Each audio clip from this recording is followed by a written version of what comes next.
All right, let's jump into this deep dive, something I've been looking forward to for a while now, The Stranger. I mean, this book, it sparked so many different takes, interpretations, you name it. But with your take on these passages and Matthew Ward's 1989 translation, I think we're going to uncover some really cool stuff today. Definitely. Right off the bat, in the translator's note, this line just grabbed me. No sentence in French literature, in English translation, is better known than the opening sentence of The Stranger. It has become a sacred cow of sorts, and I have changed it. I mean, wow, what a way to start things off, right? It's like, hey, I'm the translator, and I'm going to do things my way. It really makes you wonder, what's he going for here? Yeah. Why would he rewrite such a famous line? I think to understand that, we need to understand Camus a bit more and what he was thinking about. Okay, so Camus, he wasn't just some writer hanging out in an ivory tower, was he? Oh, absolutely not. Camus, he was very much a man of the world. He was a journalist, a philosopher, and very much shaped by the world around him. Growing up in Algeria during all that social and political upheaval, it really shaped how he saw things, which we'll definitely see in The Stranger, especially in how he explores this whole idea of absurdism. Right, absurdism is one of those words, right? Gets thrown around a lot. Break it down for us. What's the big deal with absurdism? Okay, well, imagine this. You're looking for meaning, right? Purpose. But the situation, it just feels totally meaningless. That tension, that feeling that the universe just doesn't care about our very human need to make sense of things, that's absurdism in a nutshell. And Camus, he doesn't just talk about this in some abstract way. He puts that tension right there on the page in The Stranger. And that's where our main man, Meursault, comes in, right? Yes. Exactly. Meursault is such a complex character. He's navigating a world that seems to be demanding that he feels things so intensely, but he just meets everything with this detachment that's both intriguing and kind of unsettling, wouldn't you say? It's like he's living on a different wavelength or something, right? Yeah. So we've got Camus, the philosopher, wrestling with this idea of absurdism, and then Matthew Ward, our translator, coming in. But he's not just translating, it's like he's almost interpreting, trying to capture the essence of Camus' French and make it sing in English. You got it. And that's where it gets so interesting, because what Ward is suggesting is that there's this tension between staying true to the actual words on the page and capturing something deeper, something that's harder to pin down in the translation. Makes you think, right. If you know how something is written, those nuances of the original language, does that actually give you a deeper understanding? More so than if you just know what is written, on the surface. Yeah, it's a question that's been debated forever, really. And as we dig into the passages you've chosen, I think we'll see how Matthew Ward wrestles with this very question. Love it. Okay, you ready to see these ideas in action? Let's do it. Let's dive into some of those passages, starting with how Meursault reacts to his own mother's death, which is, well, let's just say it's not exactly conventional. All right, so we're stepping into the world of The Stranger now. Page 7, paragraph 1, we're meeting Meursault for the first time, and he's at his mother's funeral, which, well, like we said, not exactly your typical funeral. Just then, the caretaker came in behind me. He must have been running. He stuttered a little. We put the cover on, but I'm supposed to unscrew the casket so you can see her. He was moving toward the casket when I stopped him. He said, "You don't want to?" I answered, "No." He was quiet, and I was embarrassed because I felt I shouldn't have said that. He looked at me and then asked, "Why not?" but without criticizing, as if he just wanted to know. I said, "I don't know." Well, even in these first few lines, man, Camus just throws us right into Meursault's head, doesn't he? What do you make of this opening? And how'd Ward do with this in English? It's a really powerful introduction to the character and to Camus' style in general. You've got these short, to-the-point sentences, no fancy language, stark, almost like a news report. But it doesn't mean it's emotionless, right? The emotions are there, just hidden under the surface. Like we're seeing Meursault without any filter, totally raw, and what we get is this detachment that's both captivating and kind of unnerving at the same time, Yeah, totally. And Ward's choice of words here, it's crucial. He could have gone with a more lyrical, emotionally charged translation, but he sticks with this very direct, almost blunt prose, which really just emphasizes that detachment of Meursault. It's almost as if the translation itself is mirroring how Meursault is feeling. That's wild. So Ward's basically saying, I'm not going to try to pretty it up or interpret it. I'm going to let Camus' words, as stark as they are, speak for themselves. Exactly. And that takes us right back to this idea of authorial intent versus reader interpretation. It seems like Ward is making a conscious choice to step back, let the reader grapple with Meursault's ambiguity. Love it. Okay, let's jump to page 11, paragraph 3. We're at his mother's vigil with Meursault, and we're getting more of his observations of what's going on around him. It was a rustling sound that woke me up. Because I'd had my eyes closed, the whiteness of the room seemed even brighter than before. There wasn't a shadow anywhere in front of me, and every object, every angle and curve stood out so sharply it made my eyes hurt.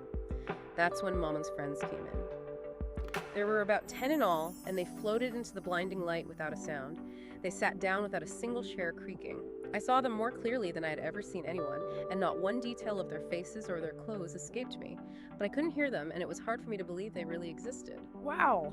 This passage is so vivid, almost like a dream. You can just feel how heavy the atmosphere is catching. Oh, absolutely. You've got this incredibly sensory language, the blinding light, the silence, those sharp edges of the room. It all builds this dreamlike, almost hallucinatory quality, this classic Camus. And those short sentences, again, like snapshots, each one making that feeling of unease even stronger. It's as if he's watching a silent film, super aware of every little visual detail. But emotionally, he's just not there. Not really. And that disconnect, that's exactly what Camus is getting at with absurdism, right? Meursault is in this situation where you'd expect a certain emotional response, grief, sadness, the usual. But he's just not feeling it. And instead of trying to force it, he's just observing, almost like a scientist, the absurdity of the whole thing. It makes you think about how we often go through life on autopilot. We feel like we should feel a certain way, especially in situations like funerals, even if it doesn't feel genuine. Have you ever felt that pressure to act a certain way at a funeral, even if it wasn't how you truly felt? Oh, yeah, for sure. I think that's why people still connect with the stranger so strongly, even now. It forces you to look at your own experiences and question those expectations. Yeah. Makes you think, what if we all lived with that same unfiltered honesty as Meursault, even if it meant going against what's expected? Interesting thought, isn't it? All right, let's move on to another passage you chose. This one's on page 21, paragraph 3. We're still at the funeral home, and Meursault's about to have the chance to see his mother one last time. Quote, a number of documents. I noticed that he was dressed in black with pinstripe trousers. He picked up the telephone and turned to me. The undertaker's men arrived a few minutes ago.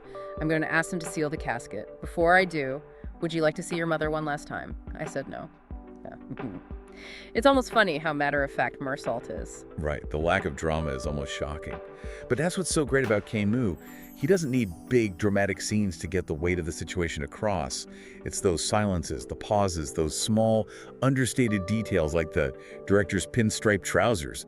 That's where the real emotion simmers beneath the surface. Like the calm before the storm. You just know something big is going to happen, even if Meursault doesn't seem too bothered yet. But before we get to that, there's one more scene from the funeral you wanted to look at. Page 30, paragraph 2. And it's focused on something you might not expect: the heat. The procession seemed to me to be moving a little faster. All around me, there was still the same glowing countryside flooded with sunlight. The glare from the sky was unbearable. At one point, we went over a section of the road that had just been repaved. The tar had burst open in the sun. Our feet sank into it, leaving its shiny pulp exposed. Sticking up above the top of the hearse, the coachman's hard leather hat looked as if it had been molded out of the same black mud. This is where you really see Camus' brilliance. He uses the physical world to show you inner states, and it's incredible. The stifling heat, the tar melting, the blinding glare, you can just feel it, can't you? It's like the whole universe is closing in on Meursault. You know, the way you described the heat, it's almost like a character in itself. It's as if the universe is indifferent, maybe even hostile to how Meursault's feeling or not feeling. It's a perfect example of how Camus uses the physical world to show the emotional landscape of absurdism. Exactly. That's a really insightful point, and it highlights how skillfully Camus weaves his philosophical ideas into the story itself.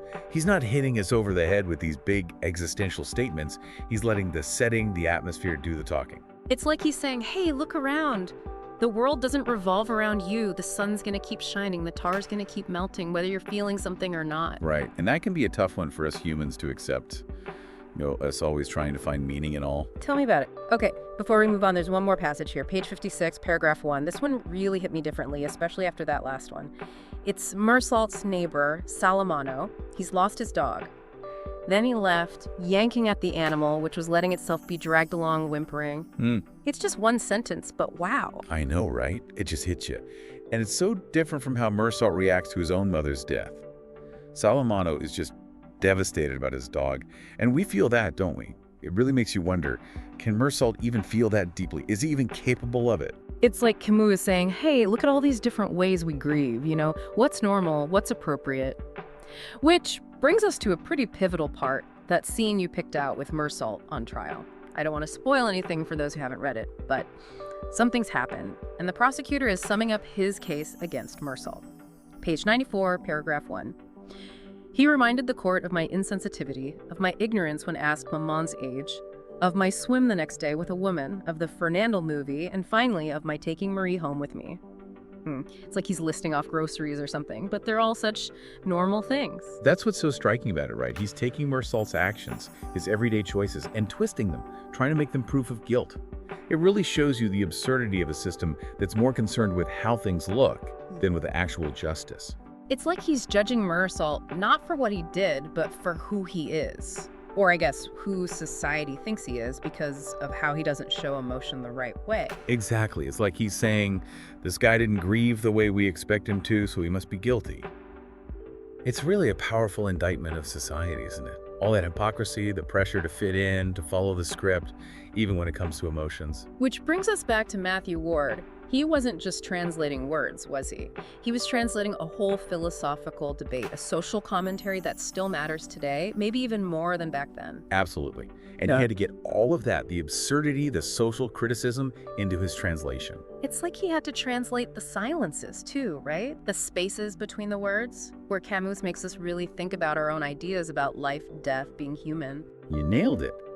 And it's in those silences, those quiet moments, that the stranger really gets to you. So before we wrap up, I'm really curious, what really stuck with you from these passages? Did reading it with Matthew Ward's translation change how you see the stranger at all? You know, what I keep thinking about is how much Camus' take on absurdism still resonates all these years later.